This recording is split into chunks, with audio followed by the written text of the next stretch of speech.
Chers participants, bon après-midi à vous tous et bienvenue au séminaire d'aujourd'hui sous le nom Qui est l'influenceur? Ce séminaire se tournera autour de le marché du marketing d'influence, l'évolution du marché du marketing d'influence d'aujourd'hui, comment faire grandir son entreprise grâce aux influenceurs en restant éthique, tout cela avec Rachel Loussika, entrepreneur consultante en communication digitale et branding, créatrice de contenu sur les réseaux sociaux et fondatrice des Intentionnels. Accordons maintenant la parole à Madame Rachel. Madame Rachel, la parole est à vous. Vous pouvez commencer votre séminaire. Hop, bonjour à tous, bonjour à toutes, j'espère que vous allez bien. Merci beaucoup pour la présentation et l'invitation. Je suis vraiment ravie d'être là. Merci beaucoup, Madame Alak. Aujourd'hui, effectivement, nous allons parler du marketing d'influence. Donc, j'espère que vous voyez bien mon écran. Normalement, tout est affiché et vous pouvez bien voir les slides. Alors, aujourd'hui, nous allons voir tout ce qui va tourner autour du marketing d'influence. Donc là, la question que j'ai précisée, c'est vraiment qu'est-ce que le marketing d'influence et comment l'utiliser de façon éthique et efficace pour son entreprise. Donc, avant de continuer, je vais me présenter rapidement. Donc, je suis Rachel Rickson, aussi Rachel Loussika. Donc, je suis créatrice de contenu sur les réseaux sociaux, notamment YouTube depuis 2016 et par la suite sur d'autres réseaux sociaux tels que Instagram, LinkedIn, TikTok. Et je suis aussi la fondatrice de l'agence de communication Neyir. Donc, c'est une agence avec laquelle je fais des formations à la communication digitale, mais aussi des accompagnements à la communication digitale et branding, du consulting pour les entreprises et les personnalités publiques. Je suis aussi la fondatrice des Intentionnels, qui est un réseau international à destination des jeunes femmes, où du coup nous organisons des événements de façon régulière pour permettre aux jeunes femmes de se développer personnellement, de travailler sur les entreprises qu'elles veulent développer ou leur vie professionnelle. Et enfin, je suis auteure de livres et de planeurs. Donc voilà, vous pouvez me retrouver sur les réseaux sociaux Rachel.Rickson ou Rachel Loussika. Alors, il faut savoir que toutes les activités que j'ai pu développer aujourd'hui, pour moi, tout est parti en fait des réseaux sociaux. C'est pour ça que pour ma part, les réseaux sociaux, c'est quelque chose que je valorise, même si c'est vrai que on vit dans une société où parfois les réseaux sociaux peuvent avoir une image un peu biaisée ou qu'on peut vraiment remettre en question. Moi, je dis toujours que les réseaux sociaux sont un outil. C'est comme un couteau. Un couteau, on peut faire plusieurs choses avec. On peut autant tuer quelqu'un, donc faire du mal avec, comme on peut découper des fruits et légumes pour préparer un repas qui va faire du bien à d'autres personnes. Le couteau n'est qu'un outil, c'est l'intention qu'on a qui compte derrière. Et donc, je vois les réseaux sociaux de la même façon, en fait.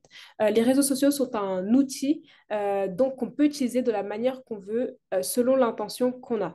Du coup, voilà, moi aujourd'hui, toutes les activités que j'ai, c'est grâce justement à la communauté que j'ai pu développer sur les réseaux sociaux. Donc, commencez cette session en gardant en tête que les réseaux sociaux ne sont pas que négatifs, que ce sont vraiment des outils qu'on peut utiliser positivement pour nos entreprises, pour le marketing d'influence, etc. Alors, rentrons dans le vif du sujet. On va commencer par une définition. Donc, qu'est-ce qu'un influenceur? Pour qu'on soit tous sur le même pied d'égalité aujourd'hui et qu'on aille tous avec voilà, les mêmes bases. Donc, un influenceur ou créateur de contenu, c'est une personne qui utilise un blog personnel ou tout autre support, euh, tel que les réseaux sociaux ou toute forme de communauté qu'une personne elle a pour partager ses opinions auprès des internautes qui peuvent être influencés par les publications qu'ils vont voir. Donc les influenceurs font ce qu'on appelle du marketing d'influence, c'est-à-dire que lorsqu'un influenceur va être présent sur les réseaux sociaux, il va être suivi par plusieurs personnes. Lorsqu'il va prendre la caméra pour dire aujourd'hui j'ai testé cette bouteille d'eau, j'ai testé cette marque d'eau et franchement j'aime beaucoup. Si vous n'aimez pas l'eau qui a tel goût, je vous conseille d'utiliser cette eau. Eh bien les personnes qui vont regarder la publication, ils vont se dire, ah, mais tel influenceur que j'aime bien, utilise telle marque de produit, utilise telle marque d'eau, utilise telle marque de shampoing. Donc, je vais tester ça parce que la personne a partagé son avis, sur un produit. Parce qu'avant, par exemple, pour tout ce qui était recommandations, etc., on allait beaucoup se fier aux recommandations qu'allaient nous faire, par exemple, nos proches. Par exemple, notre mère allait nous recommander un certain marque de shampoing, on allait utiliser ce shampoing, ou notre ami, etc., on allait utiliser les produits que les personnes proches de nous physiquement nous recommandaient. Mais maintenant, avec l'effervescence des réseaux sociaux, il y a de plus en plus, tout le monde est présent sur les réseaux sociaux, tout le monde a au moins peut-être un compte Facebook, Instagram, LinkedIn, TikTok, etc. Et donc forcément, comme on est exposé constamment au contenu qu'on voit sur ces réseaux sociaux, eh bien, on est constamment aussi influencé quelque part par les revues qu'on peut voir sur Internet. Et donc, c'est tout ça que les influenceurs font. Parce que du coup, au fur et à mesure des années, ça s'est transformé en un véritable métier parce que du coup, là où, par exemple, les influenceurs au tout début, donc au tout début des années 2010, quand YouTube commençait à grandir, etc., quand les réseaux sociaux, voilà, les réseaux sociaux, c'est quelque chose qui date d'il y a moins de 20 ans. Je ne sais pas si vous vous rendez compte, mais ça date d'il y a moins de 20 ans. Donc, c'est un marché qui est en constante évolution. Et justement, il y a un peu moins de 10 ans, 10-15 ans, quand les réseaux sociaux évoluaient encore, il y avait pas, le marketing d'influence n'est pas encore établi. Donc, ça veut dire que les personnes allaient parler de produits que eux-mêmes ils allaient acheter. Par exemple, j'ai acheté ce déo Dove, je l'aime beaucoup, je le trouve efficace, j'en parle à ma communauté et les personnes qui me suivent vont aussi aller acheter ce déo. Donc, au départ, c'était comme ça, c'était très simple, c'était naturel, etc. C'était comme si on recommandait un produit à une amie, mais c'est juste que on le faisait en ligne, de façon enregistrée avec son téléphone, etc. Et puis, au fur et à mesure des années, les marques ont vu que, ah, mais lorsque des influenceurs, des personnes qui ont une plateforme sur les réseaux sociaux qui sont récents vont recommander un produit, parfois ça va être plus efficace qu'une publicité à la télévision. Parce que du coup, là, tout ce qui est publicité, etc., ça existait déjà. Le marketing d'influence existait déjà, mais sous une autre forme avant. Par exemple, si vous remarquez bien, on a toujours utilisé, par exemple, les sportifs dans les publicités à la télé, dans les magazines, les mannequins, etc. Les célébrités ont toujours été utilisées pour faire de la publicité pour des marques, ok. Sauf que maintenant, le truc c'est que précédemment, les célébrités, les sportifs, etc., ils étaient beaucoup suivis de par leur talent. Du fait que, voilà, il est chanteur, elle est chanteuse, ou c'est un grand sportif de haut niveau, etc. Et ils étaient suivis pour leur talent. Or, avec le développement de l'influence des influenceurs, ces personnes-là sont suivies parce que elles partagent une partie de leur quotidien, qu'elles partagent des conseils, qu'elles partagent des produits qu'elles aiment bien. Les personnes sont suivies juste pour ça. Et donc, forcément, les marques ont vu une opportunité, une aubaine dans tout ça, et donc elles ont commencé à investir dans le marketing d'influence, c'est-à-dire travailler avec ces influenceurs-là qui ont des plateformes sur les réseaux sociaux, qui sont suivis sur les réseaux sociaux, de sorte à ce que les marques puissent elles-mêmes payer pour, du coup, être mises en avant sur leur plateforme. Donc là où, par exemple, l'influenceur qui allait recommander le déo Dove parce qu'il l'a acheté, il l'a utilisé et il l'a approuvé, là, c'est Dove qui va venir parler à l'influenceur, qui va dire bonjour, nous sommes Dove, nous proposons des déodorants, nous proposons des savons, nous proposons tel type de produit et nous aimerions vous envoyer tel produit pour que vous puissiez en parler auprès de votre communauté de façon bien sûr positive pour que votre communauté puisse aussi l'acheter. Donc du coup, c'est ça en fait le changement, le grand changement qu'il y a eu au niveau de la consommation et de la publicité et du marketing d'influence ces dernières années. Donc, on a du coup, voilà, ce qu'on appelle les influenceurs. Et au sein des influenceurs, on a différentes catégories d'influenceurs. On a les macro-influenceurs et les micro-influenceurs. Encore une fois, ce sont des termes qui sont très récents, qui ont été développés très récemment, mais ce sont des termes à connaître quand on veut utiliser le marketing d'influence pour son entreprise. Donc, un micro-influenceur, c'est un individu qui va compter entre 10 000 et 50 000 followers, des fois même moins de 10 000 followers sur les réseaux sociaux. Voilà, on va dire une personne qui a moins de 50 000 followers sur les réseaux sociaux, donc qui est connue pour leur domaine d'intérêt particulier. Et en fait, il faut savoir que les micro-influenceurs ont un taux d'engagement qui est très élevé. Dans le sens où un micro-influenceur, même s'il n'est pas beaucoup suivi par les réseaux, parce que souvent les personnes sont trompées par ça, sont trompées par le nombre. Ils pensent que plus un influenceur va être suivi par des millions de personnes, plus cet influenceur va avoir de l'impact lorsqu'il va faire une publicité pour n'importe quelle marque. Alors que c'est faux. En tout cas, c'est une tendance qui a beaucoup évolué, notamment ces 5 dernières années. Ces 5 dernières années.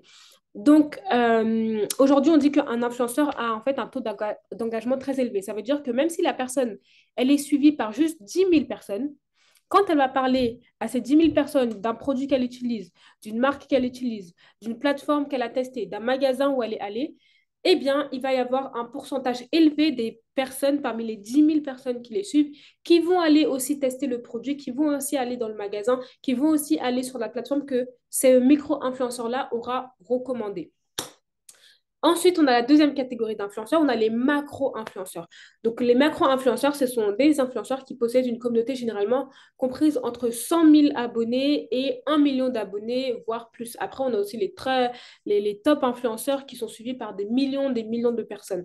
Et donc, les top influenceurs, donc le niveau au-dessus de macro-influenceurs, généralement, pour travailler avec eux, ça coûte très, très cher à une entreprise. Par exemple, actuellement, je vis dans une résidence et cette résidence, elle a fait une collaboration avec un top influenceur donc, qui est suivi par plus de 8 millions d'abonnés sur YouTube notamment. Et donc, à cette personne-là, ils lui ont payé plus de 80 000 euros pour la collaboration. Mais après, c'est vrai qu'il y avait des frais à prendre en compte dans le sens où ce top influenceur-là, il est venu avec une équipe de tournage pour filmer la publicité, etc. Mais ça reste quand même, voilà, 80 000 euros, c'est assez conséquent pour une collaboration avec un influenceur. Donc voilà, du coup, on a les micro-influenceurs, les macro-influenceurs et les top influenceurs, donc ceux qui sont suivis par plus d'1 million de personnes, des millions de personnes. Et voilà pour ce point-là. J'espère que c'est clair pour tout le monde et que vous êtes toujours avec moi. Ensuite, quelques chiffres sur le marché du marketing d'influence en 2022. Donc, il faut savoir que le marché du marketing d'influence pèserait plus de 16,4 milliards de dollars en 2022, soit 20 fois plus qu'en 2015. Donc, à l'espace de 7 ans, le marché a beaucoup évolué, a vraiment beaucoup évolué. Alors, quand on dit 16,4 milliards de dollars, c'est autant toutes les dépenses qui sont faites par les entreprises pour justement le marketing d'influence, pour le faire tourner, etc. C'est toute l'économie qui circule autour du marketing d'influence. Ensuite, il faut noter que sur la planète, il y a plus de 4 milliards de personnes qui sont présentes sur les réseaux sociaux plus de 2 heures et demie par jour. Il y a la moitié de la population qui est présente sur les réseaux sociaux plus de 2 heures et demie par jour. Et généralement, en marketing, on dit que il faut aller chercher le client là où il est. Et donc, forcément, aujourd'hui, les clients sont sur les réseaux sociaux.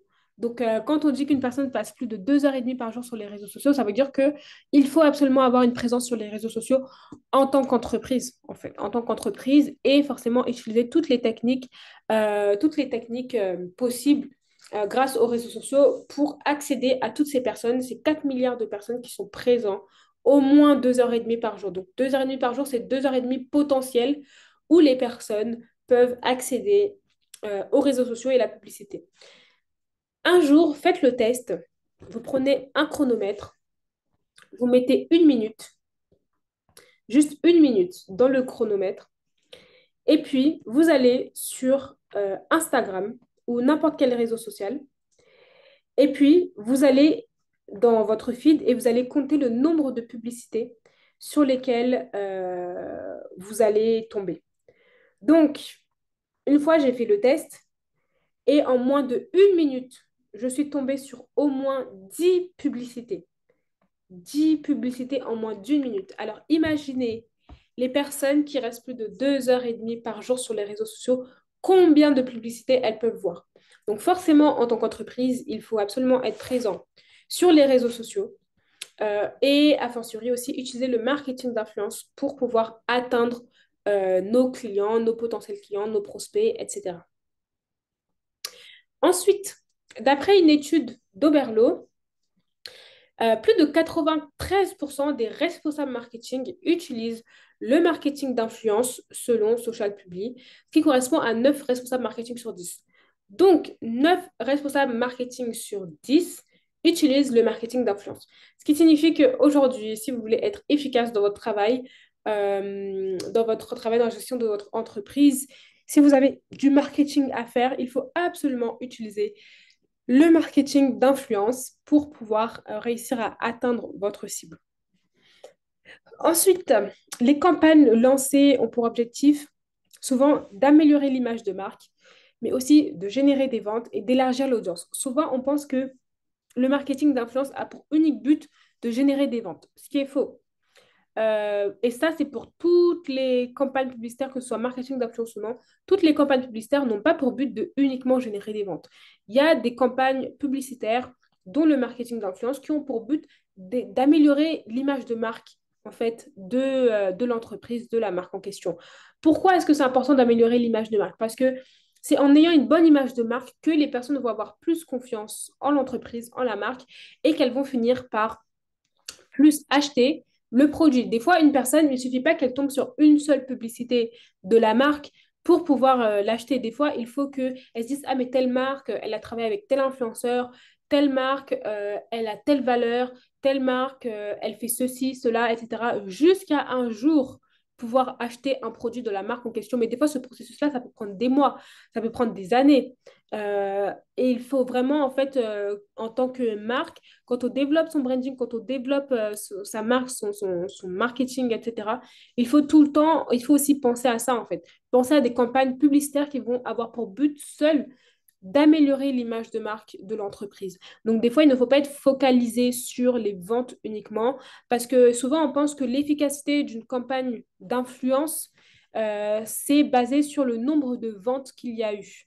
Dernièrement, il y a eu un scandale, si je peux dire, on va dire, dans le monde de l'influence, parce que une très grosse influenceuse suivie par des millions de personnes a collaboré avec une marque, mais la marque a publié que suite à la collaboration, il y a eu uniquement 9 ventes du produit, sachant que l'influenceur en question, l'influenceuse en question est suivie par des millions de personnes. Et donc, du coup, forcément, la marque, elle a pu se dire que ah, mais telle personne est suivie par 9 millions de personnes. Donc, forcément, si j'investis dans cette collaboration, eh bien, je vais avoir beaucoup de ventes.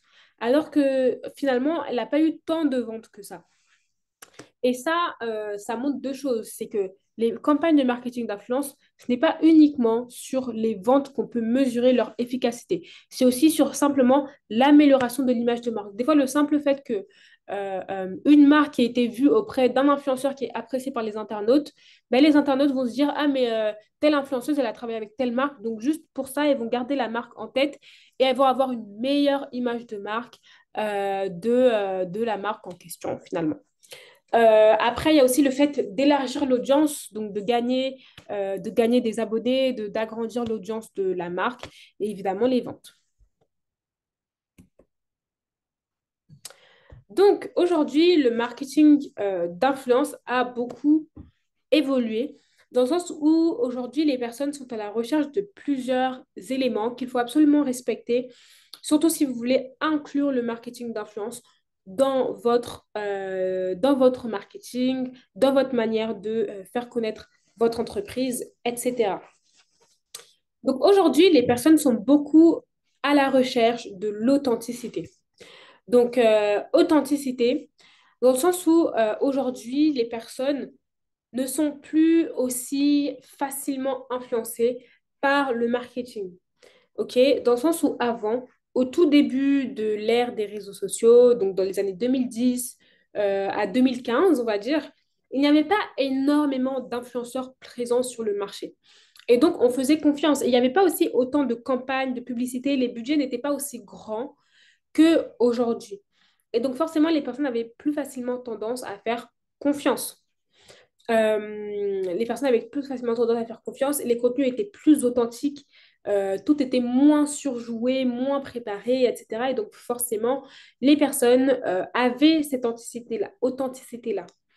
Alors qu'aujourd'hui, il y a tellement d'influenceurs présents sur le marché, il y a tellement de personnes présents sur les réseaux sociaux, qui vont parler de certaines marques, qui vont parler de certains produits, etc. Qu'aujourd'hui, les personnes, ce qu'elles recherchent, c'est de l'authenticité. Elles cherchent des personnes qui vont dire la vérité sur les produits. Ça veut dire que quand on fait, en tant qu'entreprise, lorsqu'on va faire une campagne de marketing d'influence, on peut dire à l'influenceur, voilà ce qu'on aimerait que vous puissiez dire sur notre produit, mais il faut laisser l'influenceur lui-même tester le produit pour que lui-même, il puisse se faire son propre avis et partager cet avis-là authentique à sa communauté. Parce que du coup, si on dit à l'influenceur, voilà, nous sommes Dove, on vous paye 2 000 € pour parler de notre déo, mais en revanche, vous devez dire que des choses positives sur le déo. Mais admettons, l'influenceur, il a utilisé le déodorant et puis ça lui a fait des irritations. Mais comme il est payé pour parler de la marque, il ne va pas dire que en utilisant le déo, il a eu des irritations. Après, du coup, qu'est-ce que ça va causer? C'est que les abonnés qui ont confiance en l'influenceur, ils vont aller acheter le déo, eux aussi vont avoir des irritations. Et puis, ils vont se dire, oui, mais tel influenceur a recommandé tel produit, mais moi, en achetant ce produit, j'ai des irritations. Et puis après, bon, comme la vérité finit toujours par tomber, on va découvrir que finalement, l'avis partagé par l'influenceur n'était pas authentique, en fait, qu'il a juste dit ce que la marque lui a payé pour dire. Et donc, forcément, ça marche plus comme ça en fait. Aujourd'hui, les personnes ne sont plus dupes. Il y a tellement de publicité, il y a tellement de choses qui sont partagées qu'il faut, pour faire la différence, il faut qu'il y ait de l'authenticité. Donc ça veut dire que lorsqu'on travaille avec un influenceur, même si on va lui donner les informations qu'il faut sur notre produit, sur notre marque, etc., il faut toujours lui laisser le choix de donner son avis authentique à sa communauté, de le dire avec ses propres mots ce qu'il pense du produit ou du service qu'on lui a recommandé. Donc toujours l'authenticité, toujours être honnête dans tout ce qu'on va partager en fait sur les produits. Ensuite, tout ce qui est niche. Donc aujourd'hui, il y a un phénomène qui s'est beaucoup développé, c'est le phénomène de niche. Alors, je m'explique. Une niche, c'est quoi? Ça va être un secteur qui est on va dire, assez restreint sur le nombre de personnes qui vont l'utiliser. Par exemple, aujourd'hui, le marché des produits véganes, donc sans viande et comment dire, sans que ce soit sans viande, mais aussi sans aliments dérivés des animaux. Donc même pas les œufs, le lait, le fromage, ça sera vraiment tout ce qui est uniquement vegan, c'est-à-dire uniquement à base de plantes, de fruits, légumes, etc. Le marché vegan, c'est un marché de niche. Parce qu'il y a très peu de personnes qui font du vegan. Dans le sens où aujourd'hui, quand on va dans un centre commercial ou quand on part faire ses courses, tout n'est pas vegan. Bien au contraire, on doit choisir soi-même ses produits pour pouvoir se créer un panier de produits véganes. Donc, du coup, par exemple, les épiceries fines qui sont spécialisées dans uniquement ce qui est vegan, c'est très niche, du coup, c'est très niche. Ou alors, on va avoir, en fait, dès lors que c'est spécialisé sur un domaine en particulier, que ça s'adresse à une catégorie de personnes uniquement, dans la population, on dit que c'est niche. Alors qu'avant, on était dans une ère plutôt de grande consommation, dans le sens où Ikea, les grandes enseignes de distribution, etc., elles s'adressent à tout le monde, elles s'adressent à un maximum de personnes. Et donc, ce n'est pas niché parce que le but, c'est que ça s'adresse à un maximum de personnes. Alors que quand c'est niché, le but, ce n'est pas que ça s'adresse à un maximum de personnes, mais que ça s'adresse à un groupe de personnes en particulier. OK? Et donc, le fait d'utiliser aussi des influenceurs dans des niches, qui sont dans des niches, ça va permettre en fait d'avoir un marketing qui est beaucoup plus ciblé. Ça veut dire que demain, je veux travailler avec un influenceur et je veux qu'il puisse faire la promotion, je vais prendre quelque chose que j'ai autour de moi, la promotion d'un livre. Je veux qu'il puisse faire la promotion d'un livre. Eh bien, je vais me tourner vers un influenceur qui a l'habitude dans ses contenus de parler uniquement de livres. C'est-à-dire que cet influenceur-là, sur ses contenus, il ne parle que de livres. Ça veut dire que moi, demain, je lui demande de faire la promotion de mon livre, etc. Eh bien, il va pouvoir bien le faire et aussi, il va y avoir plus de taux d'engagement parce que les personnes qui suivent cet influenceur-là sont habituées à voir l'influenceur parler uniquement que de livres. Et donc, forcément, quand ils vont voir la page de cet influenceur-là, ils s'attendent à avoir des revues de livres, des partages de livres à lire, etc. Donc, forcément, s'il fait la promotion d'un livre, les personnes vont aller acheter, les personnes vont aimer, etc. Alors que si je me tourne vers un influenceur qui a l'habitude de me parler de vêtements, de sport, de plein de choses en même temps, eh bien, si cet influenceur vient parler d'un coup de livres, ça va être moins efficace parce que cet influenceur-là a l'habitude de parler de plein de choses en fait. Et donc, du coup, c'est là en fait qu'est l'efficacité de travailler avec des influenceurs de niche. Ensuite, la confiance. Donc, ça revient un petit peu par rapport aussi à l'authenticité. Les personnes veulent avoir confiance en les produits qu'ils utilisent, en les influenceurs qu'ils suivent, etc. Et vraiment, pour créer la confiance, ça commence par l'authenticité. Créer la confiance, vraiment faire en sorte que les personnes puissent se dire que, ah, mais moi, je fais confiance à telle personne. Quand telle personne fait une revue, je lui fais confiance, etc., etc. Et ça, c'est toujours vérifié par le taux d'engagement, par également comment est-ce que l'influenceur interagit avec sa communauté, etc. Il faut voir quel est le lien de confiance entre les influenceurs et leur communauté. Ensuite, ce que les personnes aujourd'hui recherchent également, c'est les contenus courts. Donc, avec le développement de TikTok, du réseau social TikTok depuis le Covid, donc depuis 2020, donc c'est très récent, les personnes sont à la recherche de contenu court. Aujourd'hui, les entreprises qui explosent, les entreprises qui ont un coup de boost dans leur marketing sont les entreprises qui utilisent TikTok. Et ça, les grandes enseignes l'ont bien compris. Donc, elles se mettent de plus en plus sur la plateforme TikTok, etc. Et effectivement, la création de contenu court est de plus en plus important. Avant, on va dire avant 2020, donc avant la pandémie, les personnes avaient l'habitude de suivre des contenus plutôt longs. Les personnes étaient plutôt sur YouTube, etc. Mais depuis l'évolution de TikTok et l'évolution, la création même des Reels sur Instagram, des Shorts même sur YouTube, on voit que le contenu court est un contenu qui est de plus en plus valorisé, démocratisé, recherché. Et donc, forcément, dans le cadre d'une campagne d'influence, dans le cadre d'une campagne de marketing d'influence, il faut être en mesure de aussi demander de faire du contenu court qui va être percutant et efficace pour forcément pour la marque en fait qui va créer, pour l'entreprise, pardon, pour l'entreprise. Donc il faut qu'il y ait à la fois du contenu vraiment détaillé, mais il faut aussi du contenu court. Du contenu court parce que les consommateurs vont vraiment être influencés, attirés par ça. Parce qu'aujourd'hui, les personnes n'ont plus beaucoup d'attention, n'ont plus beaucoup le temps, en fait. Quand elles vont sur les réseaux sociaux, on passe vite, nous tous, on passe très très vite sur les réseaux sociaux. Et donc, plus le contenu est court et efficace et condensé, mieux c'est. Ensuite, justement, par rapport à tous ces éléments-là, il y a un phénomène qui a été développé qui s'appelle la création de contenu UGC. Donc, en anglais, User Generated Content. Donc, le contenu généré par les consommateurs.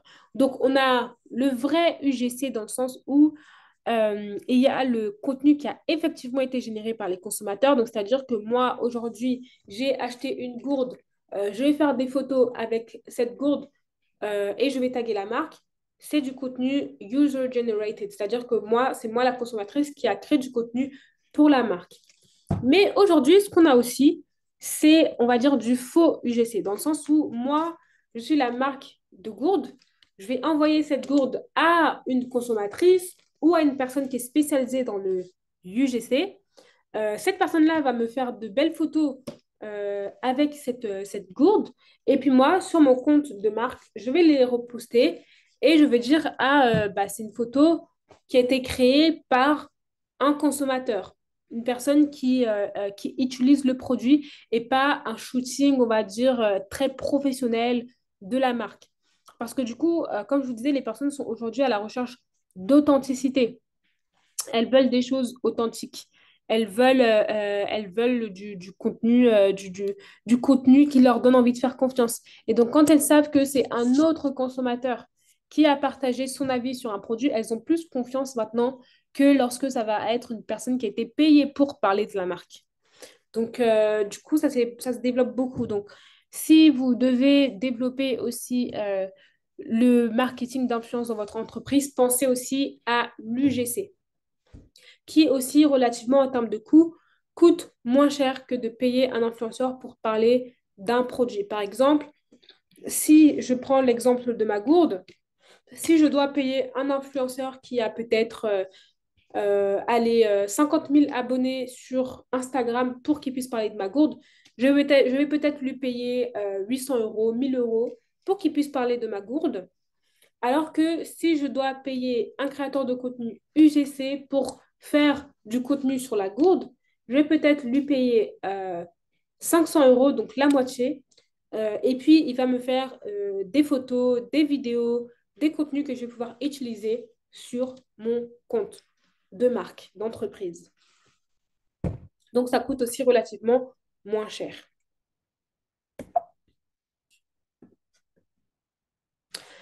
Donc maintenant, comment faire grandir son entreprise grâce aux influenceurs tout en restant éthique?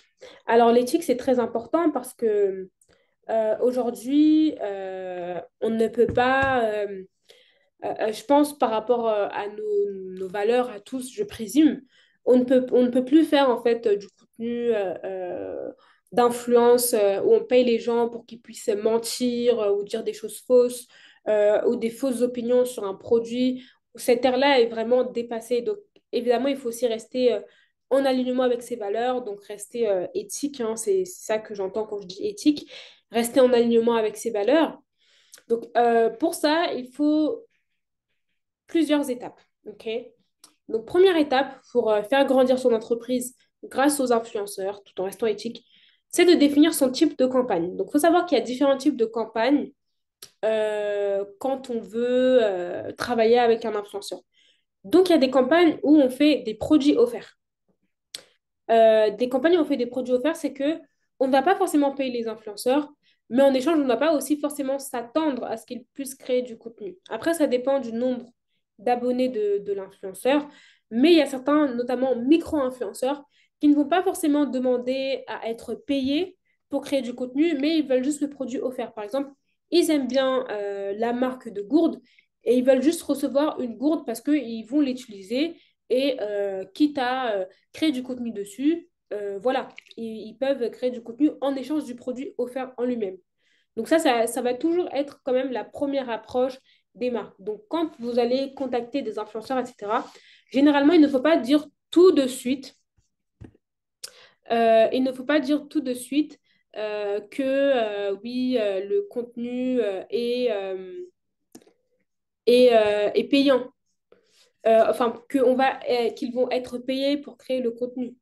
Des fois, il faut d'abord dire que, ah, on va vous offrir le produit et après voir la réponse de l'influenceur. Ensuite, il y a les contenus sponsorisés. Donc, du coup, les contenus sponsorisés, ça va être lorsque on va payer l'influenceur pour justement créer du contenu autour de la marque. Voilà. Donc, du coup, on va envoyer le produit gratuitement à l'influenceur, mais on va aussi lui le payer pour qu'il puisse créer du contenu sur le produit en question. Ensuite, il y a les campagnes publicitaires. Donc là, c'est lorsque l'influenceur va publier sur son compte une vidéo et cette vidéo-là va on va mettre du budget publicitaire dessus de sorte à ce que de la publicité, enfin de sorte à ce que ce contenu-là puisse apparaître beaucoup de fois en fait sur les réseaux sociaux. Donc ça, c'est souvent fait sur TikTok où vous allez voir du contenu publicitaire venant d'un compte d'un influenceur. Voilà, donc il faut en fait définir premièrement son type de campagne. Soit produit offert, soit contenu sponsorisé, soit campagne publicitaire. Il faut définir qu'est-ce qu'on veut faire. Hop. Et ça dépend aussi du budget qu'on a, bien sûr.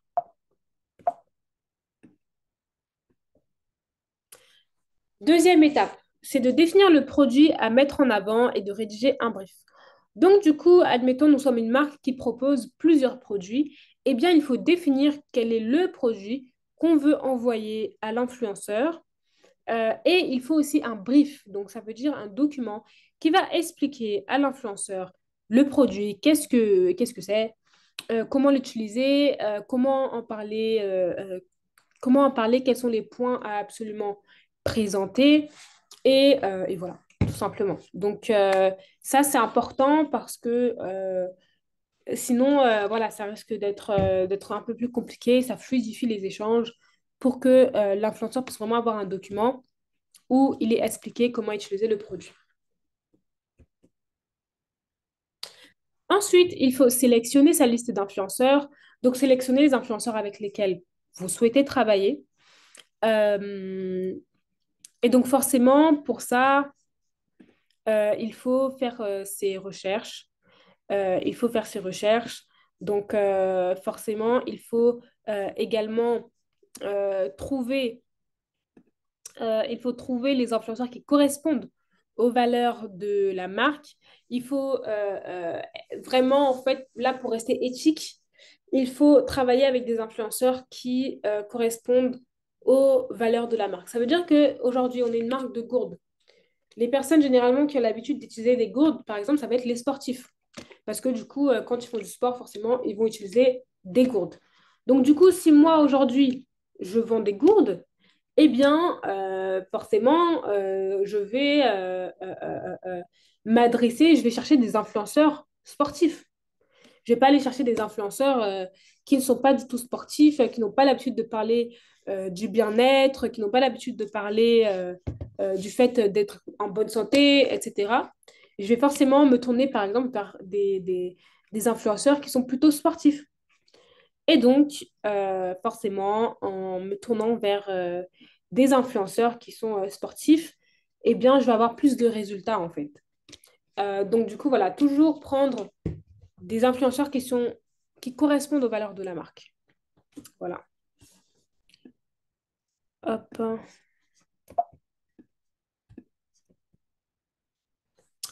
Ensuite, contacter les influenceurs, quatrième étape, contacter les influenceurs de façon professionnelle par mail. Donc, pour pouvoir travailler avec les influenceurs, souvent on pense que c'est compliqué, mais non, c'est très simple. Il suffit de les contacter par mail de façon professionnelle ou alors même sur leur compte Instagram, etc. Mais voilà, ce n'est pas compliqué de travailler avec des influenceurs. Il faut tout simplement les contacter. S'ils sont dans une agence, eh bien, c'est au travail, il faudra passer par leur agence et régler tous les frais, etc., qu'il faut pour pouvoir travailler avec eux. Mais il suffit de les contacter. Et pour ça, vous pouvez utiliser l'intelligence artificielle pour écrire, par exemple, vos mails de contact. Si vous n'avez pas d'idée de comment contacter un influenceur, vous pouvez aller sur une plateforme telle que ChatGPT et vous lui indiquer que vous souhaitez un mail à tel sujet, dans tel but, etc. Et vous allez avoir en fait un mail professionnel rédigé que vous allez pouvoir envoyer à l'influenceur. Donc voilà, ça c'est la quatrième et l'étape finale en fait de comment travailler avec des influenceurs. Ok. Donc après, forcément, par la suite, suite au premier contact par mail, il y a tous les échanges que vous allez avoir par la suite. Il faudra lui envoyer le produit, s'assurer que le produit est bien reçu, s'assurer, fixer une date pour la publication des contenus. Et puis s'assurer que tout est bien publié, faire le suivi. Et également, lorsque vous contactez l'influenceur par mail, il faut lui demander ses statistiques pour que vous puissiez vous assurer que les statistiques de l'influenceur correspondent à votre cible marketing. Donc vraiment, voilà, vous pouvez faire tout ça dès maintenant, en fait, si vous avez déjà une entreprise et des produits. Donc, merci beaucoup pour votre attention. Maintenant, on va passer aux questions-réponses. Donc, si vous avez des questions par rapport à tout ce qui a été partagé aujourd'hui. Donc, pour ceux qui ont des questions, veuillez s'il vous plaît soit lever la main, soit l'écrire sur le chat. Ok. Personne a des questions?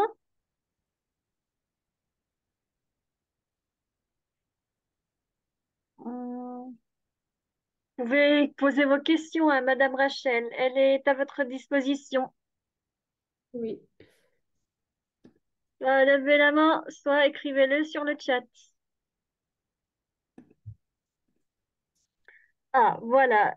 Il y a une question de Ahmed Saïd. Quelle est la différence entre marketing digital et d'influence? Oui. Alors, le marketing digital, on va dire que c'est la grande enveloppe qui contient, par exemple, les réseaux sociaux, les sites web, la publicité en ligne, etc. Et on a le marketing d'influence qui est à l'intérieur du marketing digital. Donc, le marketing d'influence, c'est vraiment le marketing où on va utiliser les influenceurs pour faire la promotion d'une marque, de produits, etc. Tandis que le marketing digital, c'est beaucoup plus large. Ça englobe beaucoup d'aspects. Ça englobe le marketing d'influence, les réseaux sociaux, les sites web, la publicité en ligne et plein d'autres choses encore. Voilà. Merci infiniment à vous, Madame Rachel. Y a-t-il d'autres questions?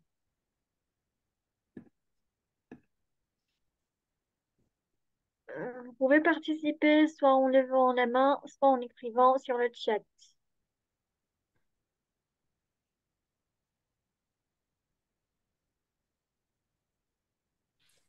Et Euh, Est-ce que c'est possible que je pose ma question? oui, il n'y a pas de souci. Il y a beaucoup de gens qui sont en train de confondre entre l'influenceur et le TikToker. Est-ce qu'il y a une différence entre ces deux? Et s'il y a une différence, quelles sont ces différences? D'accord. Alors, un influenceur et un TikToker. Donc, euh, certains TikTokers, enfin, je dirais que les TikTokers, les personnes qui sont suivies pas mal sur TikTok, sont des influenceurs aussi. Donc, pour moi, il n'y a pas de différence. C'est juste que leur plateforme principale va être TikTok. Donc, généralement, un influenceur va être présent sur plusieurs réseaux sociaux. Souvent, il va être rarement présent sur un seul réseau social, mais il va toujours y avoir un réseau social qui va dominer sur les autres, où il va être plus présent, ou alors ça va être le réseau social par lequel il a commencé. Par exemple, moi, du coup, en tant que créatrice de contenu et influenceuse, c'était YouTube avec lequel j'avais d'abord démarré et où j'étais le plus suivie. Mais par la suite, forcément, il est possible de se développer sur d'autres réseaux sociaux, mais il y a des personnes qui restent vraiment principalement sur TikTok. Et donc, c'est cela qu'on appelle les TikTokers. Donc, les TikTokers sont des influenceurs et il est tout à fait possible aussi de faire des campagnes d'influence avec eux. D'accord. Ah, il y a une autre question. Ah, voilà, il y a une question d'Issa Souleymana. Issa Souleymana, la parole est à vous. Issa? Issa, la parole est à vous. Ok. Allô, Oui, allô, vous oui, m'entendez? Nous pouvons vous entendre. oui. Oui, oui, nous pouvons Ok, vous entendre. ok. Merci de m'avoir passé la parole et merci pour cet exposé qui était clair et concis. Je voulais savoir à partir de combien d'abonnés euh, une personne peut être qualifiée influenceur. Est-ce qu'il y a disons, euh, une quantité d'abonnés à partir de laquelle on peut considérer la personne comme étant influenceur. Et vous avez parlé disons, de TikTok, de YouTube. J'ai pas entendu parler de Facebook, alors qu'il y a des gens qui sont souvent, en tout cas, qui interviennent souvent sur Facebook alors qu'ils ont beaucoup d'abonnés. Donc, je voulais savoir si l'influenceur dépend du nombre d'abonnés, mais aussi du plateforme ou bien du réseau social qu'il utilise ou bien n'importe quel réseau social qu'il utilise, s'il a beaucoup d'abonnés, il peut être considéré comme influenceur. D'accord. Alors, du coup, au tout début de la session, j'ai parlé de ce qu'on appelle les micro-influenceurs et les macro-influenceurs. Donc, les micro-influenceurs, ça va être tous les influenceurs qui vont avoir plutôt entre 10 000 et 50 000 personnes qui les suivent. Mais aujourd'hui, même en dessous de 10 000, il y a certaines personnes qui peuvent être considérées comme micro-influenceurs. Donc, du coup, voilà, on a ces types d'influenceurs-là qui ont quand même un impact important sur leur communauté, qui ont des taux d'engagement assez élevés. Donc, ça veut dire que eux, quand ils vont parler à leur communauté, il va y avoir beaucoup d'efficacité parce qu'étant donné qu'ils ne sont pas beaucoup suivis, eh bien, il y a une relation de confiance qui est plus importante entre eux et leur communauté. Donc, c'est quand c'est les personnes qui ont, on va dire, moins de 50 000 abonnés sur les réseaux sociaux. Et puis, on a les macro-influenceurs, donc ceux qui ont entre 100 000 et 1 million d'abonnés sur les réseaux sociaux. Donc, ces personnes-là sont quand même plus suivies, mais ces personnes-là sont plus suivies, mais ont un taux d'engagement qui est un peu moins fort. Et donc, généralement, on pense que les influenceurs, c'est uniquement les personnes qui ont entre 100 000 et 1 million d'abonnés et au-delà. Mais il y a aussi les micro-influenceurs qui ont peut-être entre 10 000 et 50 000 abonnés.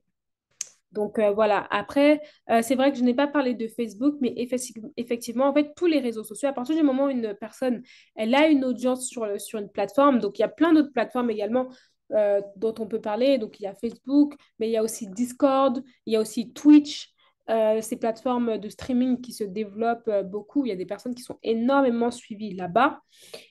Donc, c'est vraiment sur tous les réseaux sociaux, mais il y a aussi tout ce qui est blog, etc. Donc, il y a vraiment beaucoup de types de plateformes. En fait, à partir du moment où une personne elle a une audience sur une plateforme, peu importe laquelle, elle fait de l'influence.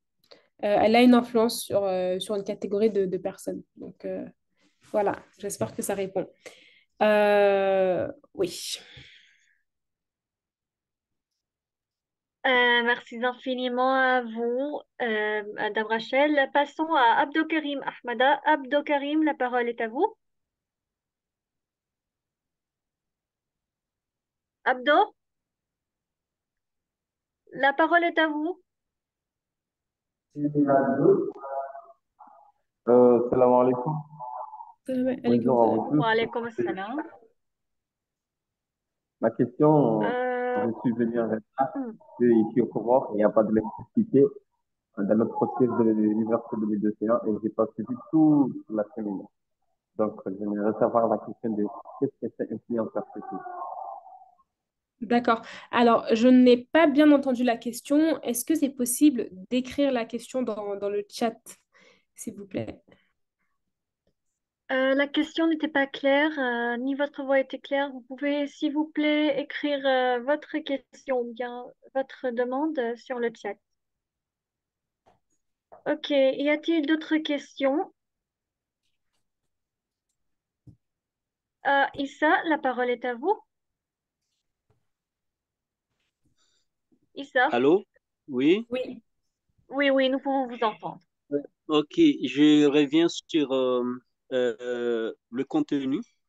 Ce que vous venez de dire, il est vrai que moi, personnellement, quand le contenu est très court, je prends le temps en tout cas, de visualiser la totalité du contenu.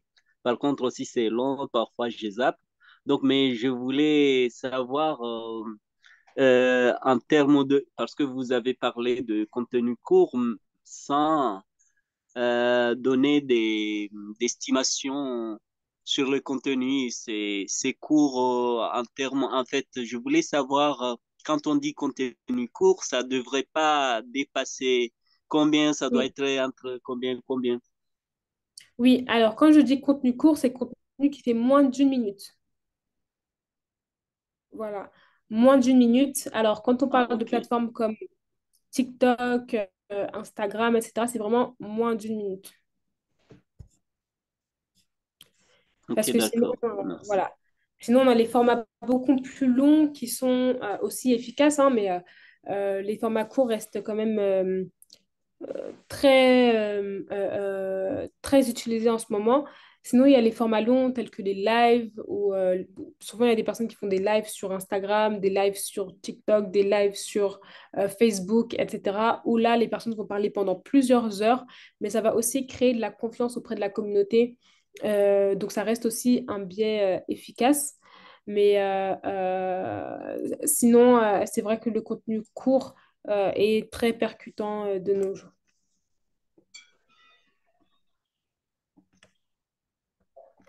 Merci. Je vous en prie. D'accord, merci infiniment à vous. Euh, Y a-t-il d'autres questions?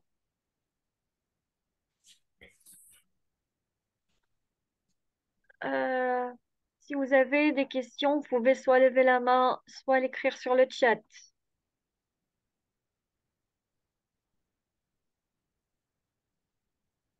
Je ne pense pas qu'il y a des questions. Ah, Issa. Issa est totalement active aujourd'hui. La parole est à vous. Allô? Issa? Oui, Oui, oui, Oui, oui, dernière on question. t'entend. Dernière question. oui. Euh, ok, je voulais savoir euh, quel est en fait comment vraiment comment faire pour devenir un grand influenceur et combien ça paye de devenir influenceur. Waouh. Alors, pour devenir influenceur, ça demande beaucoup, beaucoup d'étapes. Donc, notamment, premièrement, de construire une audience autour d'un sujet particulier. Et après, il faut savoir que le fait d'être influenceur, c'est une forme d'entrepreneuriat. Et donc, ça reste assez invariable dans le sens où il peut y avoir des mois où on peut gagner beaucoup ou des mois où on peut gagner moins. Et ça va dépendre en fait du nombre de campagnes qu'on va faire, ça va dépendre de beaucoup de choses en fait pour, on va dire, pour un influenceur. Euh, Ça dépend aussi du secteur dans lequel on est, de la niche dans laquelle on est. Parce que selon la niche dans laquelle on est, bien évidemment, les choses ne vont pas... il y a des secteurs qui payent plus que d'autres, on va dire. Par exemple, le secteur de tout ce qui est finance et technologie. Donc, dès lors qu'on a un influenceur qui parle de tout ce qui est finance et technologie, eh bien, forcément, ça va être un secteur où l'argent va davantage circuler. Et après, combien ça paye? Ce que je peux donner, c'est en fait une estimation par rapport aux montants qui peuvent être donnés pour des publicités.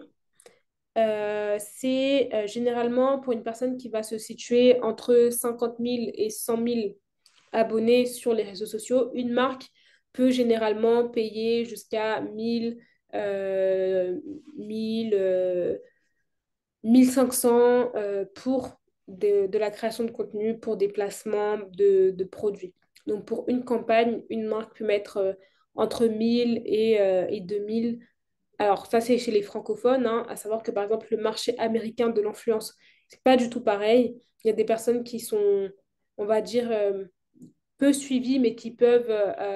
enfin, peu suivis, c'est relatif. Donc, quand je dis peu suivis, c'est des personnes qui ont moins de 100 000 abonnés, donc qui sont des micro-influenceurs, qui peuvent être payés jusqu'à 5 000 $, 10 000 $ pour une campagne. Alors que dans le marché francophone de l'influence, on va dire qu'on tourne plus autour de 1 500, allez, 2 000 pour une campagne pour un influenceur qui est suivi par moins de 100 000 personnes. Ok, Voilà. Merci merci. infiniment à vous. Y a-t-il d'autres questions?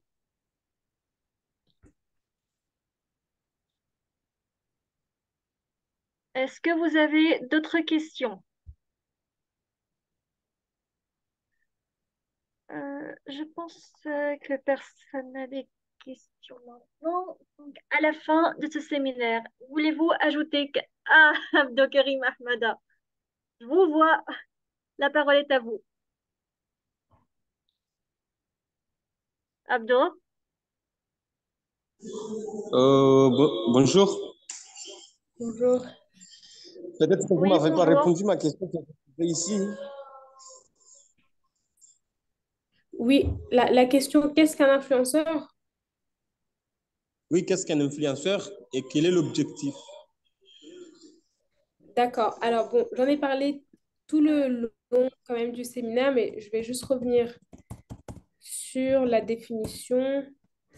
Donc voilà la définition ici de qu'est-ce qu'un influenceur.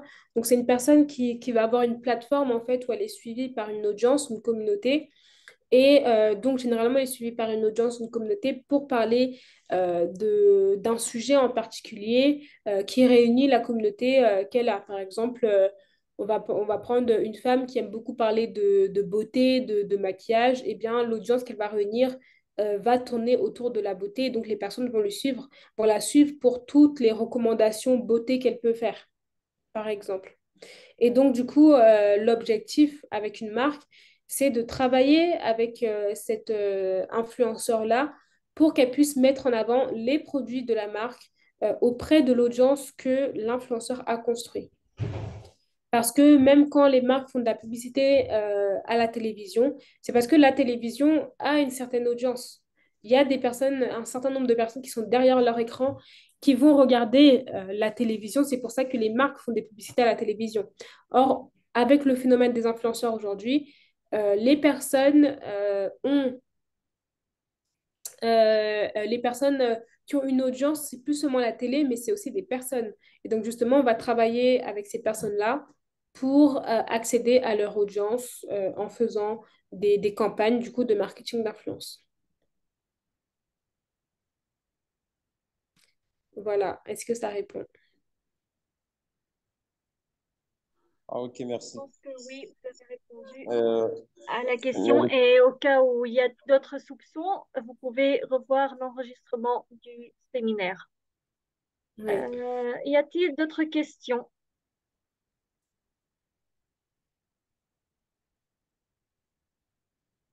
Je pense que personne n'a des questions. Ah, Ahmada,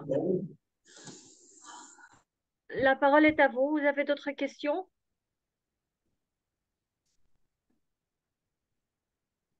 Donc, je ne pense pas qu'il y a d'autres questions. Donc, à la fin de ce séminaire, est-ce que vous voulez ajouter quelque chose? Alors, non, simplement, merci beaucoup à tous pour votre présence. Merci beaucoup, Madame Malak, pour votre invitation. C'était vraiment un plaisir d'avoir cet échange avec vous aujourd'hui et j'espère que ça vous servira dans toutes les entreprises que vous serez amené à créer ou que vous avez déjà créées. merci à vous, madame. Avec plaisir. Le problème qui se trouve ici, on rate beaucoup des séminaires à cause de l'électricité, et la connexion. Voilà, c'est ça le problème qu'on voit ici au Comores. Mais on aimerait bien qu'on suive ou bien qu'on être en présence dans ce séminaire, tout ça. Voilà. Oui, oui, avec plaisir, ça sera avec plaisir. N'hésitez pas à me contacter sur LinkedIn si jamais vous avez d'autres questions ou besoin d'échanger avec moi. Pouvez-vous nous donner votre profil de LinkedIn? LinkedIn, c'est Rachel Rickson. Donc là, comme mon nom comme mon nom sur Zoom. Et vous allez me trouver.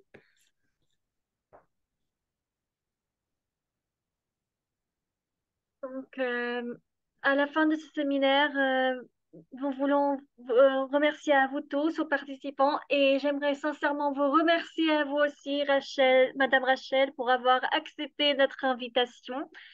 Vous pouvez, et pour ceux qui n'ont jusqu'à maintenant pas inscrit au formulaire du séminaire, veuillez s'il vous plaît vous inscrire pour recevoir votre certificat de participation à la fin de ce séminaire. Vous pouvez également suivre le compte officiel de l'université sur Facebook pour être au courant des dernières actualités concernant les séminaires, formations, ateliers et l'inscription au programme d'études de l'université. Donc, merci à vous tous et nous vous verrons, Inch'Allah, dans d'autres séminaires. Ou bien nous vous verrons dans le séminaire de ce vendredi avec Dr. Chaouji sur comment dépasser le test de TOEIC. Merci à vous tous et à la prochaine.